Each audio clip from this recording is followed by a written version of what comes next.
Hey everybody, welcome to another Wellness Wednesday. And yes, I created the graphic thing off the top of the video. That took far too long, but that's not what we're talking about today. Today we're talking about trust after trauma.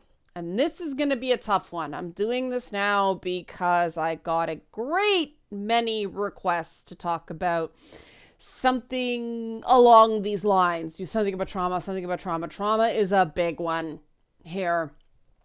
And we're starting at possibly the toughest place. How do you trust people when life and the people in it have screwed you over? And this is going to be some tough medicine, okay? If you like this sort of thing, help support this channel, become a monthly patron, patreon.com/LeannaK. Because I admit, the haters on these videos, the people that are knowingly argumentative for the sake of being argumentative, really get to me. Because these are sensitive subject, and this is one, please, if you like to argue for the sake of arguing, please don't do it on this one. It's a sensitive subject. Trauma is really tough because the challenge with overcoming trauma is you have to take risks to overcome the trauma.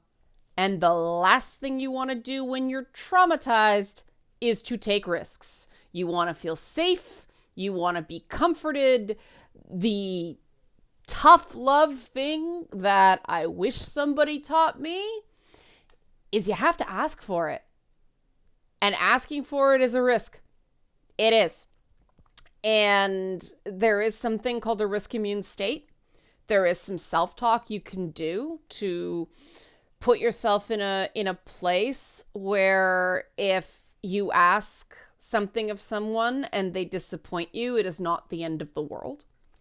It is a baby steps thing. I'll get into how that process works in just a second, but I want to go back to this idea of you have to ask for it. What do you have to ask for? Step one, you got to be clear about what you're feeling. You got to be clear about what's going on. You got to be able to name your feeling. If you can't name your feeling or feelings, you cannot expect anyone to know what's going on with you. People are not mind readers and should not try to be. Joking aside about characters like Jean Grey and Professor X, yes. But real people should not try to be mind readers. Because the thing is, even if you're 75% right, even if you're incredibly empathic and you're aware of how someone's feeling, you're not going to know the entirety of what's causing that feeling. And the last thing you want is for someone to be trying to anticipate and predict you when you are in a state of trauma.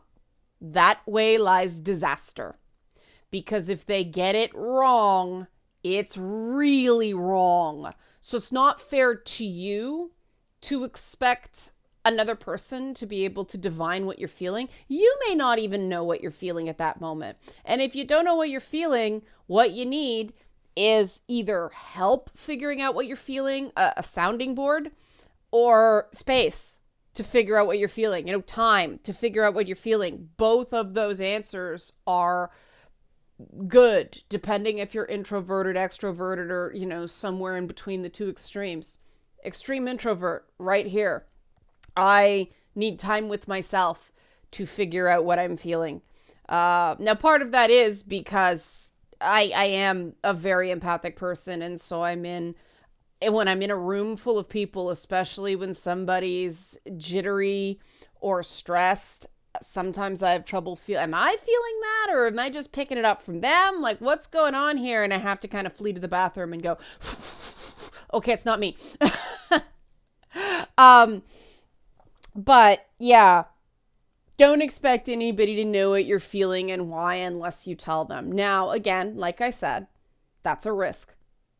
And I am saying that's a risk to validate that risk. Yes, it is. And that's a very hard thing to do when you're traumatized. It's baby steps. The same way I gave you the exercise about writing down 3 things you're proud of. The goal here in the early going in this, when you're practicing this, because if you are coming from a place of abuse, you have been trained not to say what you're feeling. Don't name your feelings, because they were always wrong, right? They were always inconvenient. They were always bad somehow. That's a lie. They're not. Your feelings are feelings. But you were told not to say how you were feeling. In really extreme cases, you felt the need to not feel what you were feeling, because that was too much of an inconvenience, too much of a trigger to the abuser. And so for, to save yourself, to get through it, to cope with the abuse, you packed it all down. And so unpacking that is tough, because it tends to be like, those old cheesy things where you like open the container of peanut brittle and like a spring snake popped out. I don't know why it was always peanut brittle back in the day, but I hated those things. They freaked me out. I always wanted to punch someone. Anyway, I digress. That does happen. Be prepared it's going to happen. Make space for it to happen. If you're really afraid the explosion's going to be huge, practice to a pet or a stuffed animal or an action figure or your waifu body pillow, or even in front of a mirror, though I don't like that. I don't like looking at my own face that way. It makes me far too self-conscious. Video editing's a peach for me. But yeah, if you want to practice saying the words, because after profound abuse, sometimes even saying the words can be a really emotional thing. And if you don't want to be rejected for that emotional thing, practice, right? Give yourself enough time to get yourself back together afterwards. But, if this is a concern, if not, if you're just willing to go blah, if you're one of those extroverted people, go for it, man. I suspect that extroverts will have less trouble with this than introverts. Introverts, I am one.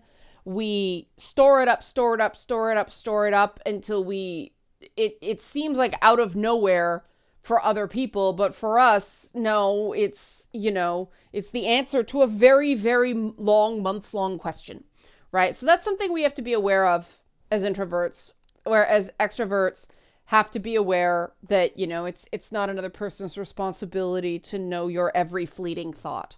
That's not a dig.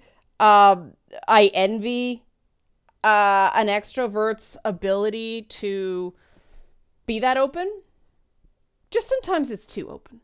And obviously patience goes both ways on that. But this is the thing that gets tricky, and this is the element of risk. There is no guarantee that the other person is going to be receptive to you telling them how you feel and what you need from them.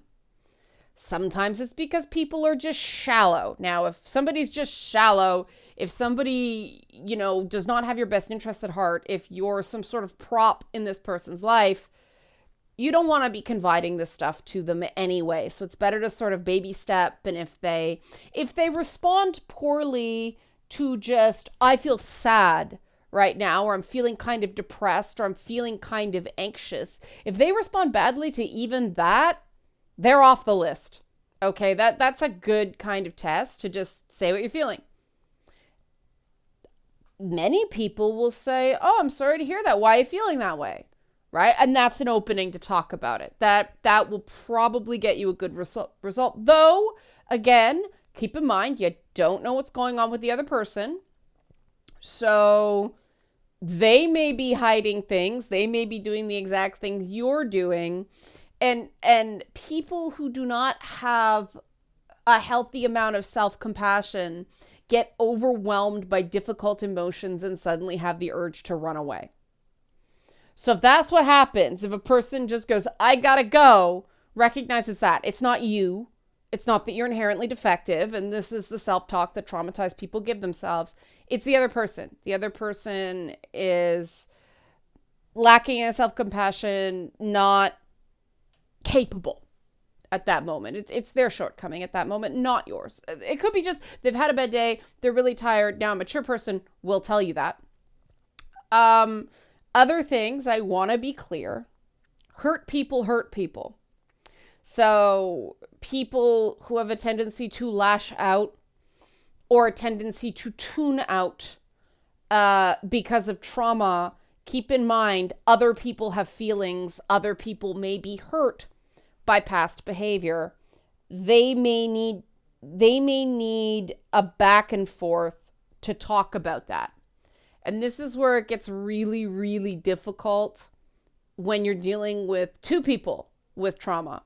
This makes peer-to-peer PTSD support really challenging, let me tell you, because a big thing about, and this is the thing that always hurts to do, and you know it's for the other person's good, but it's still, you know it hurts them in the short term, but it's important because it's a life skills thing. And sometimes the only way to learn something is the hard way. But you have to set boundaries with people. You have to model healthy boundaries. You have to give an example of healthy boundaries. And that's really hard when a friend is hurting, you know. And what I mean by healthy boundaries is making it clear when it's an okay time to talk, when it's not an okay time to talk, right? Like if you can't take personal calls at work, you can't take personal calls at work, right? If you need your sleep, people can't be calling you at 2 a.m, right? And you know, unless you're up regularly at that point, you have to set friend office hours, so to speak. And that's something I was not very good at. I'm still not great at. Working on it. Part of my issue is that's when I tend to get called a bitch. And that's part of the reason I don't like that word, because that word is used very often as an emotional manipulation. And I recognize that for what it is now. But for years, I took it to heart that if I wasn't there for somebody, you know, all the time, every day, I was a bad person. And that comes from family of origin, and that, you know, that comes from a lifetime of manipulations. And that's the other thing you have to keep in mind about trauma. The event that was the last straw was not the beginning. And it will be a process of unpacking that trauma all the way back to its source, which is usually early life. It's usually something that made you feel unsafe in early life. And it will be a difficult process because since you were a kid, you only have a partial understanding of what's going on. You experienced a lot of things and felt a lot of things without the adult context for it. And, you know, it's a process of building supports around that emotional leaning tower of Pisa, right? And that takes time, especially if there's layers and layers and layers and layers. And a lot of people with extreme complex PTSD have those layers, and it's not fun. It's hard. It's usually the bravest people, and the bravest people are usually the ones that are the ones listening to other people and helping other people and being there for other people. And so the role reversal maybe doesn't go so well. Sometimes it's better to talk to a new friend about this first, as opposed to an old friend, because there's less baggage in that relationship. Make sure this new friend is a known commodity, is somebody who you know can keep a secret, you know doesn't gossip. Think about how much, you know, secondhand information you got about other people from this person. Don't think you're special. If they've told you stuff about other people, they've told other people stuff about you. Now, there's exceptions to this, of course. However, we're trying to minimize risk in these early stages. You know, later on you get more immune to it, and like the shame goes away. And so if they go and tell somebody something you told them in confidence, it's, yeah, that's what happened. And why did you think that's the world's business? I'm not ashamed of it, but why did you think that's the world's business? And how is this relevant here? Right? It doesn't bother you the same way, but we're not talking about that. We're talking about these early stages where it will bother you. Like, the goal here is to avoid a catastrophic disappointment, right? And that's the thing about risk, right? You can't control the other person. You can't control the other person's reactions. Even therapists, note my frustration. Even therapists can, have a fight with their husband or their wife that day and be in a shitty mood and react badly. Even a therapy session is no guarantee. But that's why you have to prime yourself for the fact that your job is to do the work. Your job is to say how you feel. And if that's all you want to start with, fine. If you want to add the why you feel that way and what you need from the other person, fine. And you do it in a non-judgmental, don't attack the other person way. More on that in a bit. That's on you. That's your work, okay? No matter what happens, be proud you did that. That's your work. That's what you can control. If the other person has a bad reaction, that's on them. You can't control that. Now, like I said, I'm going to go back to don't attack the other person. If you start using you statements, I'm upset because you pissed me off. Obviously, that's harder for a person to listen in a non-defensive way, right? Than if, I'm upset because I had a bad memory about this thing that happened 5 years ago that didn't involve you at all, right? Like, obviously, those are totally different things. There is a tendency when people have trauma to lash out. If you lash out, if you make it about the other person, if you play the blame game, that is on you. And put yourself in the other person's shoes. Would you want to listen to someone? Would you want to be sympathetic to someone who blamed you for something? No. There are ways of bringing up a challenge, a problem, without going on a blame attack, right? And again, if you want a good result, it's not that people never make mistakes. It's not that this is never warranted. It's that if you want a good result, if you don't want it to end in conflict, or if you don't want it to end in rejection, blaming someone, using you phrases, you upset me, you weren't there for me, this. You come at it that way, expect that a person is likely to get upset. There are some people who are very mature and can take it, but don't expect it, because even the most mature person in the world has a limit, right? So that's a caveat. But if you saying what you feel has no blame, right? And like I said, that's sometimes the first step. Just do that, right? See how the person responds. The worst you'll probably get with that, well, the worst you get is somebody saying, why, that's stupid. If they do that, they're an asshole, okay? Usually the worst thing you'll get is silence, which can sometimes be worse than overt rejection, because you're like, what are they thinking? What did I do? Oh my God, it's the unknown, right? If you get silence, you get silence. The point is you did it. And it was probably hard. And it probably felt weird. And it felt very vulnerable. And so if you start there and just express your feeling, that's a good way to test the other person to see if they're in a good enough place, if they're mature enough, so on and so forth, to take the next step with. And then it's, this is how I'm feeling and why. Okay, you have a conversation. Then you build up to, this is what I'm feeling, this is why, this is what I need. And therefore, you're taking the risk in stages, and you're gradually taking those risks and feeling those vulnerabilities instead of it being in one massive leap shot. And those baby steps are the core to overcoming trauma. And it feels so pathetic and stupid at first. At least it did to me. This idea that these little bitty things were these big achievements. I was like, I'm pathetic. This is ridiculous. Oh my God, this should be easy. This is basic. But it wasn't. It wasn't. Trust is not basic. And trust is earned. Trust is not guaranteed. Trust can be lost. And trust takes time.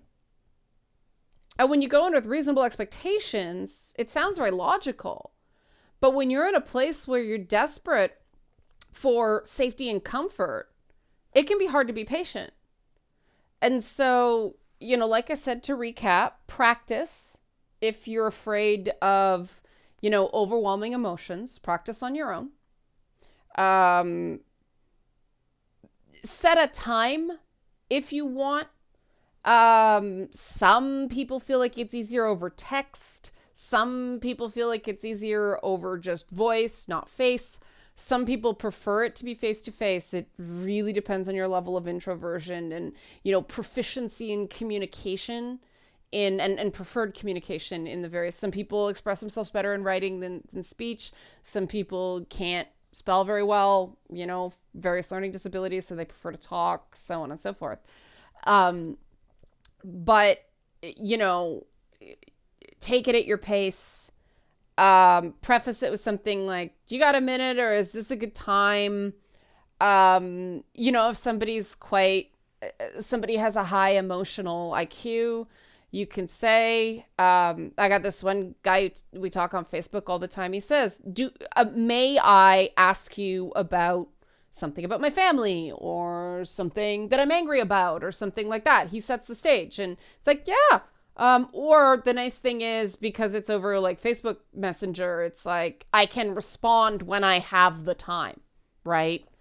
And so there are a lot of ways to minimize risk and minimize the vulnerability.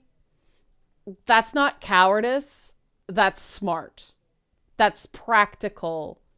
That is the way of the Mandalorian. It is much better to take off the smallest possible chunk than try to make this big miraculous leap like you see on TV and have it not work. Because with trauma, if you take a big miraculous leap and it doesn't go well, that can be re-traumatizing, and that's what you don't want. And especially if you're one of those people who just always powered through, that's going to be your instinct. God, the number of times I just flung myself, Wile E. Coyote style off a cliff, flat on my face, that Sport Goofy sound, woo-hoo-hoo-hoo, friggin', because nobody told me, right? Nobody told me any of this. It was the platitudes, set realistic goals. I had no frame of what was realistic. Nobody gave me a specific starting point. And that's why, I want to do these sorts of videos, to give you guys something I didn't have. Like I said, it's better to go small and slow and incremental than take a big leap. And again, if you feel silly, tell yourself, I'm not being silly, I'm being smart. I'm being practical, I'm being rational. I'm doing this for a reason. The reason is because it maximizes my chance of success. This is how I get better. This is the way. So, to recap again, 1, practice if you must. 2, figure out the way you're most comfortable communicating. 3, pick the person you're going to try this with. 4, ask them or, figure out what a good time is. It's best to confirm that it's a good time. Next step, because I've lost count of how many of them. I don't remember if it was 3 or 4. Tell them how you're feeling. Wait for a response. See how that goes. Decide if you want to proceed after that. Next part, tell them why you're feeling that way. They may ask. If they ask, take them at their word that they want to know. People don't just say, most people don't say that just to be nice. So tell them, and my recommendation is the first time, stop there. Take the win. I'd even stop after the telling them how you're feeling bit. Like, I'd stop there the first time, because there's going to be a bit of a, oh my God, I just did that, right? Stopping is cool. Stopping while you're ahead is cool. I don't know if anybody's ever played like poker, but know when to hold them, know when to fold them kind of thing. Because poker isn't about winning every hand. It's about minimizing your losses on the hands you lose and maximizing the wins when you have a good hand. Mathematically. So, once you've worked up to it, then, and you've got this person you trust, then you can make the ask. And asking is not inconveniencing someone. Asking is giving a person a gift of knowledge. They don't have to guess what you want. You're telling them what you want. That is not being a burden or an inconvenience. That is very helpful. Because a person who cares about you is going to want to know what you need instead of having to guess. Having to guess what a person needs, like, I can't stand that. What's wrong? Nothing. I can't, what's wrong? What do you think is wrong? I can't stand that crap. I can't stand that passive aggressive stuff. And it's amazing how common it is out there. So that thing, doing that to a traumatized person, I will say this on behalf of people with trauma conditions, fuck you. That's selfish. Moving on. Yeah, when you get to that point where you're able to ask something for someone, be prepared to hear, in a caring person, something like, I'm not sure I can do that, but here's what I can do. Just because you ask for something, depending on what it is, like, it's like, I really need a ride somewhere where that person might not be available. That person might not have access to a car or something like that. An example of that is like, what's wrong? Well, I'm feeling anxious. Why do you feel anxious? Well, I have this specialist appointment tomorrow and I don't have a ride and I don't have the money for an Uber kind of thing. That sort of thing. Be prepared that a person might not be able to help you, but they can sympathize. Now, I wouldn't start there in terms of asks. It would be something like, I'm feeling anxious. Well, what do why do you feel anxious? Well, this and this happened. Okay. What do you need? I need some time alone. I need to be able to talk about it. I need a distraction. Can we play some video games or something like that to distract me? That'll make me have that kind of thing. Right. Because then all you're really asking for is the person's time. And if it's a good time, they can do that because it's a good time, right? So hopefully that it's a surprisingly complicated process, but trust is complicated. Interpersonal relationships are complicated, right? And it is important not just that you find people you can trust, but you be trustworthy as well. And trustworthy people take no for an answer. So again, if somebody's like, I can't right now, respect that. That doesn't mean you failed.